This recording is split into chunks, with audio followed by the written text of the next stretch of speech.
Hello everyone, I'm Emmanuel. I'm a real estate investor, stock investor, finance major student.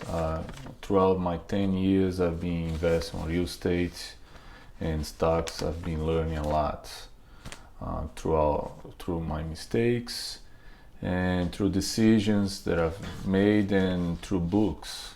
Reading a lot, you gain a lot of knowledge. And here I want to discuss about the difference between speculation and investments. Especially in the stock markets, you see a lot of people buying and selling stocks, gold, bitcoins, and it's hard to draw a line between what's speculation and what's investment. So I'm here to clarify a little bit between those two and to share the pros and cons of each one and to tell my opinion which one I think is the best one and which one I prefer. So to start, I want to share a quote from one of my favorite websites, Investopedia. I learn a lot from their website. I really advise you to go there. It's investopedia.com, and it says that when you Google investment versus speculation, it tells the primary difference between investing and speculating is the amount of risk undertaking. High risk speculation is typically akin to gambling, whereas low risk investing use a basis of fundamental and analysis. So what it's trying to say is that when you invest based on fundamentals and analysis. And when you speculate, it's kind of like gambling. There is no fundamental, there is no qualitative or quantitative analysis. It's just like the name says, speculation. Investments, for example, you have a lot of options. You have bonds, government bonds, corporate bonds, value stocks, growth stocks. You have so many options to choose from when you try to invest your money in the stock markets. But out of those, there are many different levels of risk. So the lower risk investments will generate the lowest return. The higher risk investments will generate the highest return. So it's hard to know when it's too high of a risk that it becomes a speculation rather than an investment. Let's say you buy government bonds. The government bonds are the safe investment because the government secure the bonds. So when you buy the bonds from the government, the US government guarantees they're gonna pay you your principal back with the interest. So it's a very safe investment. Maybe if you buy government bonds from other countries, might be a less safe investment, but they might offer a higher return. It's a consensus that in the US government bonds are the safer investments out there. Second option would be corporate bonds. So the corporate bonds, they offer a higher return rate, but a higher risk as well because you're dealing with companies. And corporate bonds usually is high grade companies, so it's a companies that have a very high rating and very stable companies.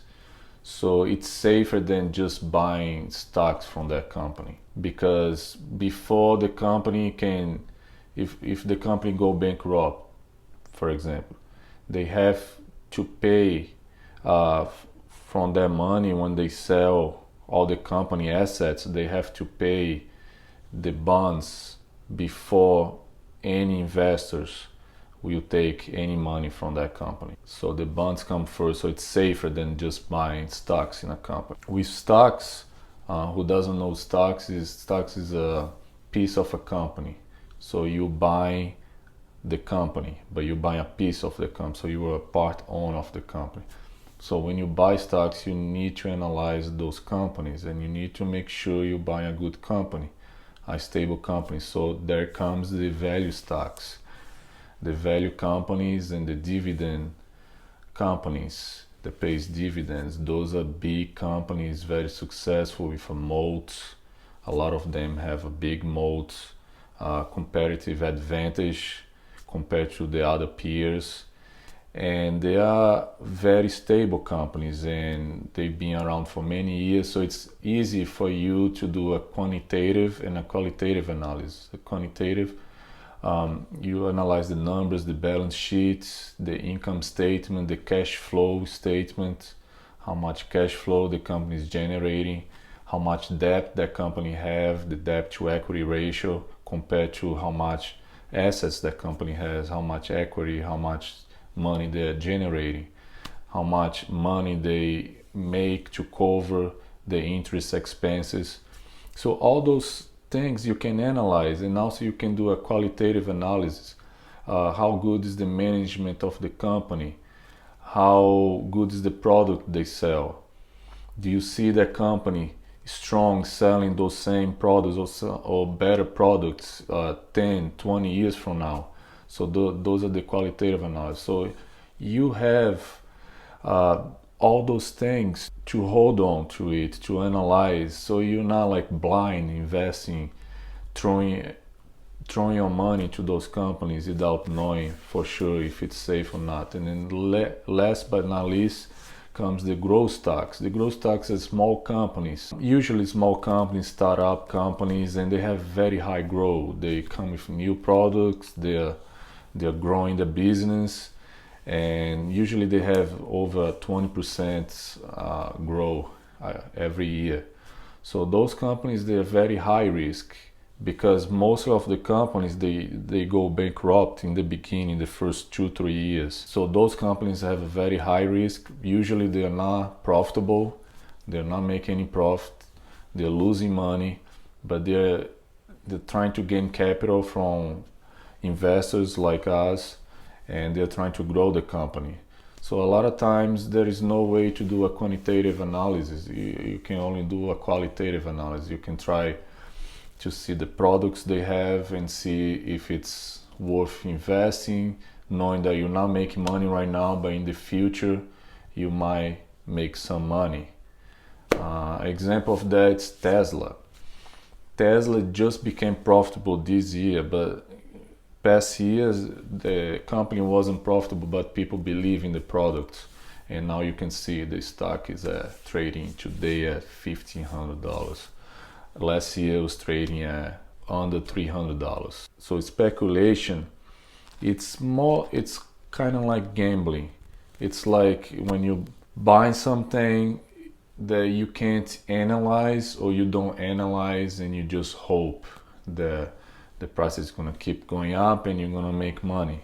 So it's pretty much when you go to a casino, you play some poker, you play some blackjack, and you just hope you're gonna win, right? You use the effect of luck to try to win some money.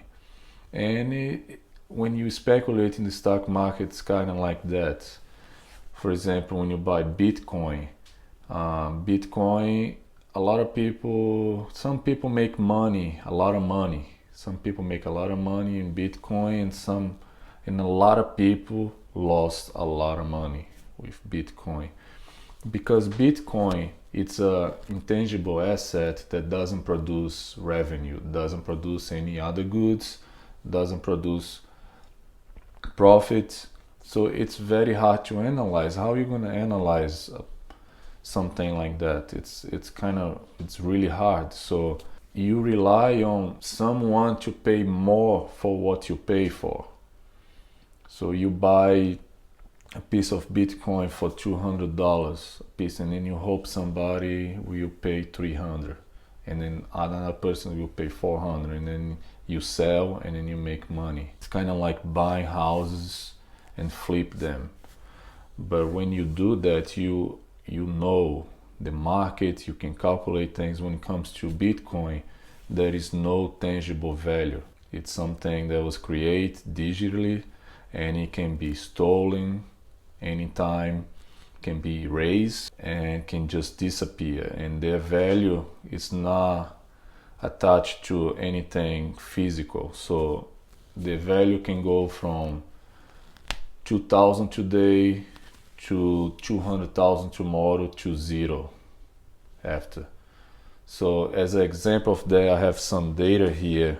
In 2016, a Bitcoin was trading $400. In 2017, in December, Bitcoin went to almost $20,000 a piece. So people that bought for $400 and sold for 20 made a lot of money. But how about the people that bought for 20,000 or 18,000 a piece, a share? Those people, the year after, the Bitcoin price went from $20,000 to $3,000 1 year after. Look at the drop. So imagine those people that pay 15, 18,000 a share. They lost a lot of money. And this is if you just bought one share, but most people bought several shares. So imagine how much money they lost. So it's pretty much like buying lottery tickets, go to a casino and play.